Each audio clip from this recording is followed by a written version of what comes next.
कहाँ जा रहे हो? जी मेरा नाम आहान है और मैं भी इस बर्थडे पार्टी में गेस्ट हूँ। सुनो दोस्तों, इस गरीब भिखारी को देखो।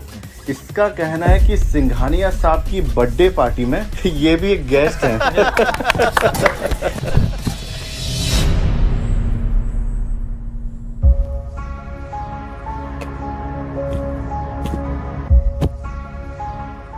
शनाया बेबी, घर चलते हैं। बेबी? शनाया, तुम इस भिखारी को जानती हो क्या?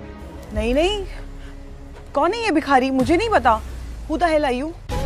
इतना सुनते ही आहान शॉक्ड हो जाता है। ये पहली बार नहीं था जब शनाया ने आहान की बेइज्जती की हो। शनाया, चलो अब घर चलते हैं। ए भिखारी, चल भाग यहाँ से। सिक्योरिटी, इस कचरे को बाहर फेंको। तभी ठीक उसी समय बर्थडे बॉय सिंघानिया पहुंचता है, लेकिन अचानक सिंघानिया की नजर आहान पर पड़ती है और वो आहान को अपनी पार्टी में देखकर चौंक जाता है। आहान सिंह रायज़ादा सर, आप मुझ गरीब की बर्थडे पार्टी पे? I can believe it. आप मेरी पार्टी पर आए, मैं धन्य हो गया sir. Please please please please please. ये सारा नजारा देखकर शनाया और बाकी लोगों के पसीने छूट जाते हैं, लेकिन आहान कुछ नहीं बोलता है और चुपचाप वहां से बाहर निकल जाता है। बाहर जाकर वो शनाया का इंतजार करता है। जब पार्टी खत्म होती है तो शनाया नशे में बाहर आती है।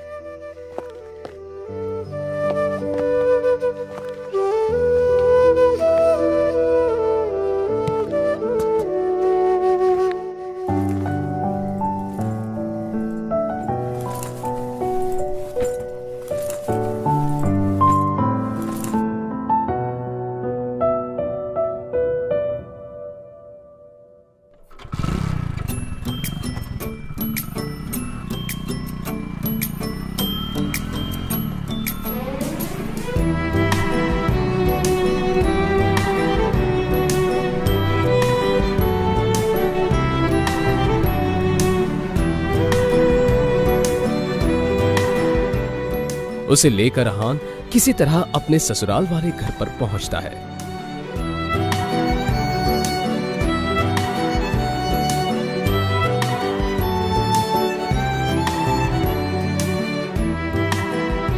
आहान अपने ससुराल में ही घर जमाई बनकर रहता था और इस बात का मजाक सभी उड़ाते रहते थे।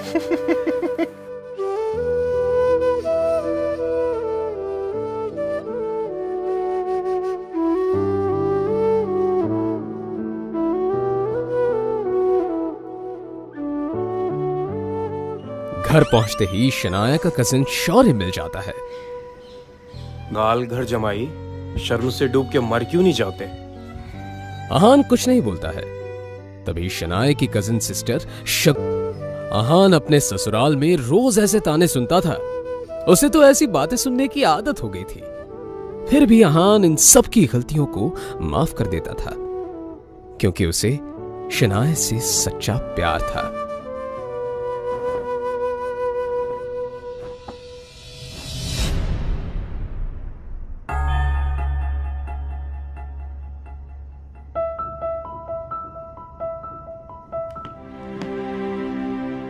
भिखारी कहीं का। और उसकी एक मजबूरी थी, जिसके कारण उसे इस तरह की जिल्लत भरी जिंदगी जीनी पड़ रही थी।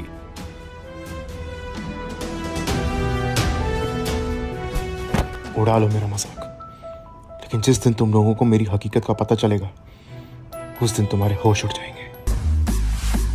आहान की हकीकत क्या थी ये कोई नहीं जानता था, लेकिन न जाने क्यों आहान भी किसी को नहीं बता।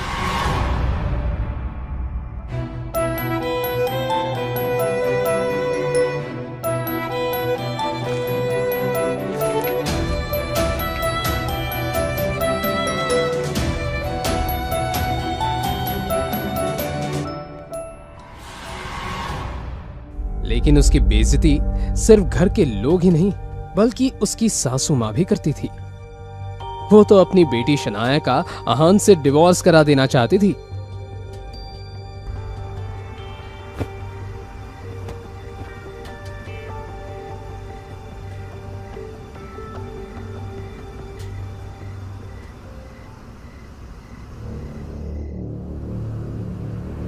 आहान, अभी हम अंदर होटल रूम में किसी से मिलने जा रहे हैं। आप वहाँ किसी को भी मत बोलना कि आप मेरे पति हो। आप बोलना कि आप मेरे घर के नौकर हैं, समझे? शनाया, आहान, आपको पता है ना अंदर जो लोग बैठे हैं वो कितने अमीर हैं। अगर उनको पता चला कि मेरा पति ऐसा गरीब कंगाल है तो फिर कितनी बेइज्जती होगी। आहान अपनी बीवी शनाया की बात सुनकर चुप हो जाता है। यह पहली बार नहीं था कि शनाया अपने गरीब पति आहान की बेइज्जती कर रही थी। इससे पहले आहान की बेइज्जती कई बार हो चुकी थी। शनाया और उसके घर वाले आहान को एक ही बदतर समझते थे, लेकिन आहान किसी की बातों का बुरा नहीं मानता था, क्योंकि उसे अपनी बीवी शनाया से बेइंतहा प्यार था। आज जब शनाया अपने बचपन की दोस्त रूपल के साथ कुछ बिगड़ैल रईस दोस्तों से मिलने होटल रूम जा रही थी, तो आहान को हिदायत दे रही थी। आहान, आखिरी वार्निंग दे रही हूँ, अंदर कोई तमाशा खड़ा मत करना। जी जैसा आप ठीक समझे। अंदर बिगड़ैल रईसजादे प्रेम मल्होत्रा, राज बेदी और पारस अग्रवाल बैठे थे। वैसे तो वो रूपल के दोस्त थे, लेकिन जैसे ही उन्होंने शनाया को देखा, उसकी खूबसूरती देखकर दंग रह गए। रूपल ही कौन है, गुलाब जैसी खूबसूरत? ये मेरी बेस्ट फ्रेंड शनाया है। आहान के पुराने कपड़े देखकर नाक भून सिकुड़ते हुए पारस पूछता है, अरे फूल के साथ कांटा कौन है? लेकिन तभी आहान बोलता है, जी मेरा नाम आहान है। ओ हाँ, याद आया, शनाया गिल। तो इसका मतलब ये आहान है जिससे शनाया के पापा शेखर गिल ने शादी करवाई थी। Am I right, Shanaya? अब जैसे ही प्रेम और पारस को पता चलता है ये गरीब इंसान इस खूबसूरत लड़की शनाया का पति है, तो शनाया के फ्लर्ट करने के अरमानों पर पानी फिर जाता है। अब वो तीनों मिलकर आहान की गरीबी का मजाक उड़ाने लगते हैं। तो आहान भैया, मैंने सुना आप किसी बैंक में काम करते हैं, तो कितनी सैलरी है आपकी?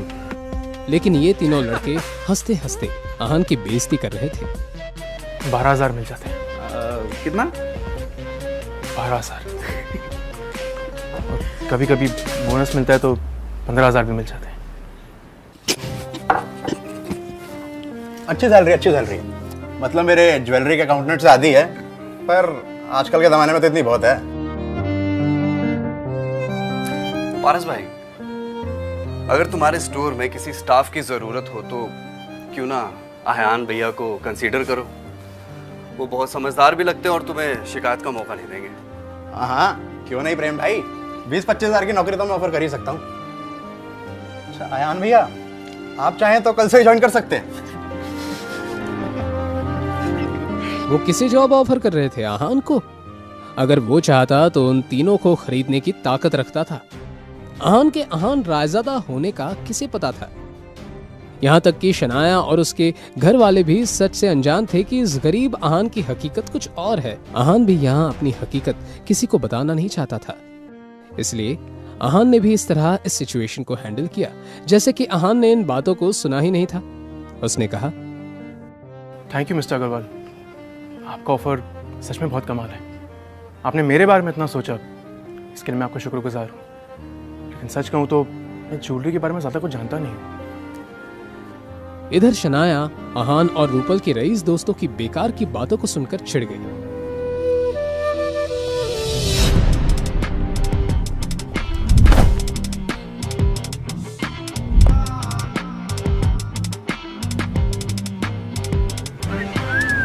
उस आदमी से शराब की बहुत ज्यादा तेज बदबू आ रही थी।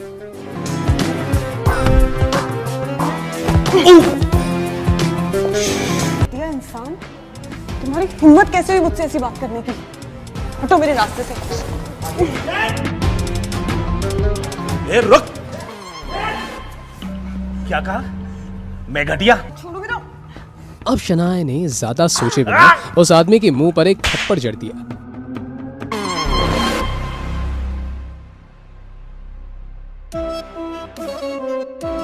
थप्पड़ का बदला कैसे लेते मैं तुझे बताता हूँ। शनाया ने बिना कुछ सोचे समझे घबराहट के मारे अपनी आंखें बंद कर दी, मगर वो बोतल शनाया तक नहीं पहुंची।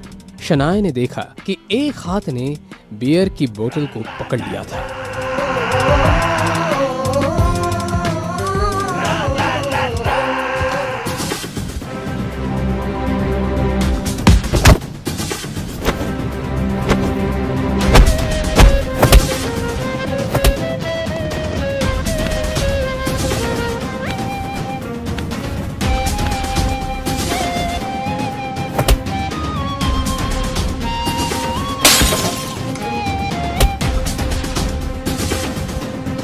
तुझे कोई ज्यादा ही चढ़ गई है। अगर अपनी सलामती चाहते ना तो मेरी बीवी से बदतमीजी की है उससे माफी मांगो और निकल जाए यहाँ से। बहुत बड़ी गलती कर दी तूने मुझ पे हाथ उठाकर। अब मैं तुझे बताता हूँ कि मुझे कितनी चढ़ी है।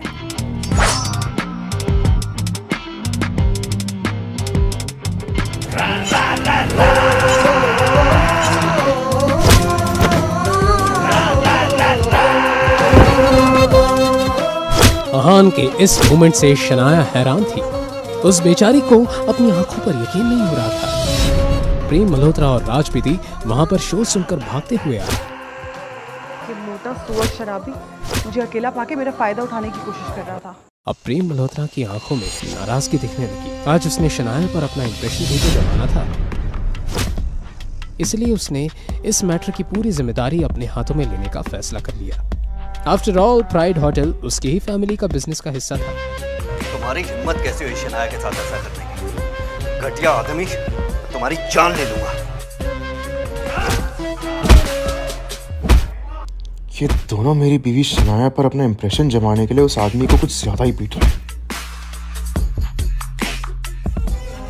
ये बात तो साफ है कि ये आदमी कोई आम शराबी नहीं है। प्रेम मल्होत्रा और राज बेदी रुकने का नाम ही नहीं ले रहे थे, इसलिए अहान ने उन दोनों को रोकते हुए कहा, बस करो, इसको सी सजा मिल चुकी है। अगर ऐसे ही चलता ना तो ये मर जाएगा। अरे अहान भैया, आप किस बात से डर रहे हो? और अगर ये मोटा सांड यहाँ मर भी गया ना तो कोई फिक्र नहीं, मैं इस होटल का मालिक हूँ। इस मैटर को यहीं आसानी से सॉल्व कर दूंगा। ये अहान और साथ ही साथ एक नंबर का फट्टू डरपोक भी है। शनाया को अहान पे चिढ़ मच रही थी। शनाया ने प्रेम मल्होत्रा और राज बेदी की तरफ देखकर कहा, जाने दो, छोड़ दो इसको। अरे अहान भैया, आप तो कुछ ज्यादा ही डरते हैं। हमारे साथ रहेंगे तो थोड़े ब्रेव हो जाएंगे। ये बात किसी ताने से कम नहीं थी, मगर ये सब समझने के बाद भी अहान ने कुछ नहीं कहा। कुछ गुंडे अंदर आए। प्रेम मल्होत्रा ने गुंडों को अंदर आते हुए देखा। लगता है इसमें की चमड़ी ना इससे ज्यादा मोटी है। इतनी मार खाने के बाद भी ये ठिकाने नहीं है। कोई बात नहीं, इन सबको मैं मजा चखाता हूँ।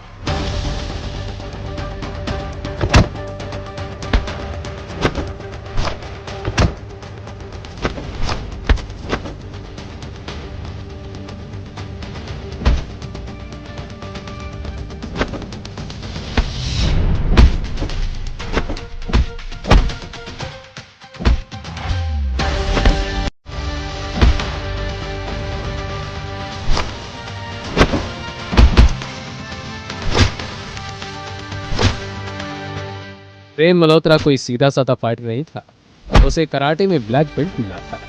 एक एक करके प्रेम मल्होत्रा ने तेजेंद्र के सारे साथियों को हरा दिया।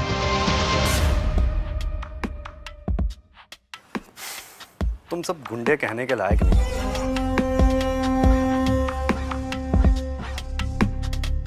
मेरे चीते प्रेम भाई, तूने तो कमाल कर दिया। अब मुझे नहीं लगता कि ये गुंडे हमें परेशान करेंगे।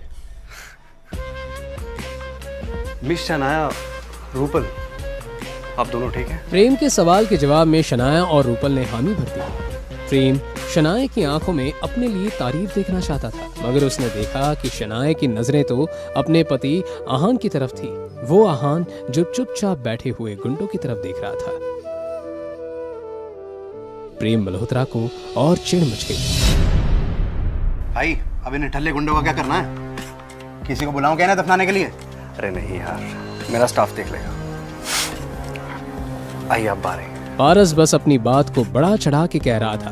वो सच में ऐसा कुछ करने की हिम्मत भी नहीं कर सकता था।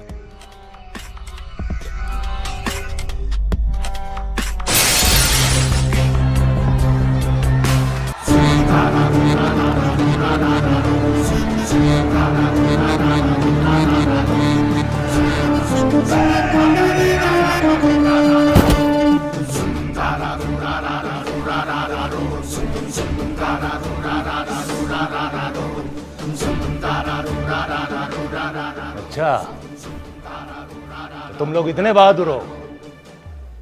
अगर ऐसा है तो मेरा भी सामना करो। हाँ, तो मैं कहाँ डरता हूँ? तुम सबको हराना मेरे भाई आपका खेल है।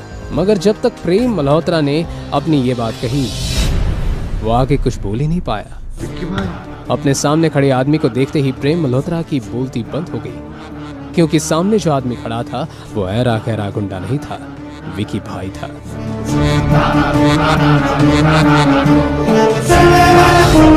उन सभी की आंखों में एक तरह की झलक थी, जिसे देखकर ऐसा लग रहा था कि प्रेम और बाकी सब की तरफ खुद मौत चलकर आ रही है। उन तीनों की रईस बिजनेस फैमिलीज हर महीने जिस विकी भाई को डर कर प्रोटेक्शन फीस भेजते थे, आज उन्होंने उसी विकी भाई से पंगा ले लिया था। अभी अभी किसने मुझे चैलेंज किया? भाई, हम मजाक कर रहे थे, हमें पता ही नहीं था कि सामने आप खड़े हैं। हमें माफ कर दीजिए। ओ, मजाक कर रहा था। कोई बात नहीं, मजाक तो चलता रहता है। क्यों ना एक मजाक मैं तेरे साथ करूं? क्यों ना हम इस बात को बात करके सुलझा लें।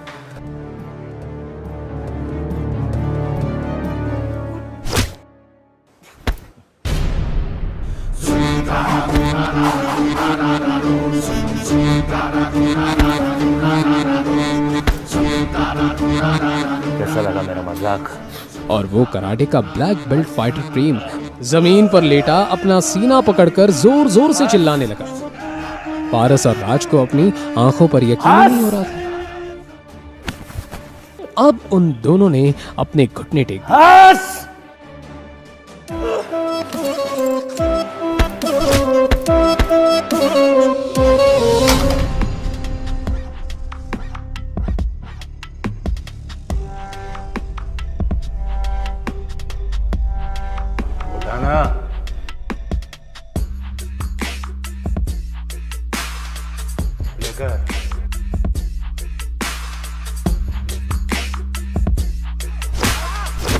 सबके सब चीख चीख कर रो रहे थे। ये नजारा देखकर वहां खड़ी रूपल और शनाया घबरा गई। उन दोनों को कुछ समझ नहीं आ रहा था, मगर और शनाया अच्छे से जानते थे कि इन लड़कों की वजह से वो किसी बहुत ही बड़ी मुसीबत में फंस गए थे। विकी भाई को अपने सामने चल रहा ये तमाशा देखकर बहुत मजा आ रहा था। मैं जानता तो था कि वो मोटा आदमी कोई नॉर्मल शराबी नहीं था, लेकिन मैंने इस बात की उम्मीद बिल्कुल भी नहीं की थी कि इस मोटे आदमी के पीछे विक्की होगा। खैर, जब तक शनाया को कोई तंग नहीं करता, मैं इस सब में इंटरफेयर नहीं करता। विकी भाई ने बाकी तीनों की तरफ ध्यान नहीं दिया और बस उन तीनों के बिगड़ैले बेटों को तड़पते हुए देखने लगा। एक मिनट सुन बे, इसके हाथ पैर तोड़ दो और फिर भी इसकी जबान काबू में ना आए तो इसकी गर्दन तोड़ दो। और याद से इसके चौथे पर मेरी तरफ से इसके मेरे बाप को 2 करोड़ रुपए भिजवा देना।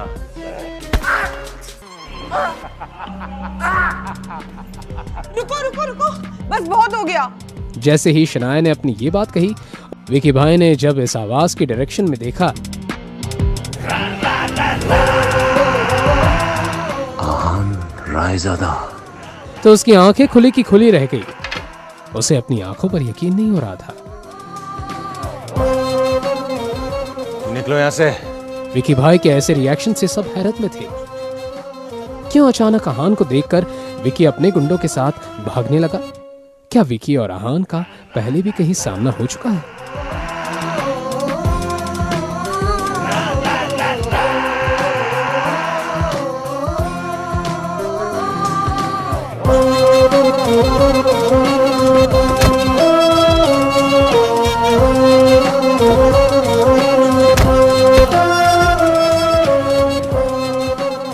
क्या सचमुच आहान एक सीक्रेट अमीर ज़्यादा है?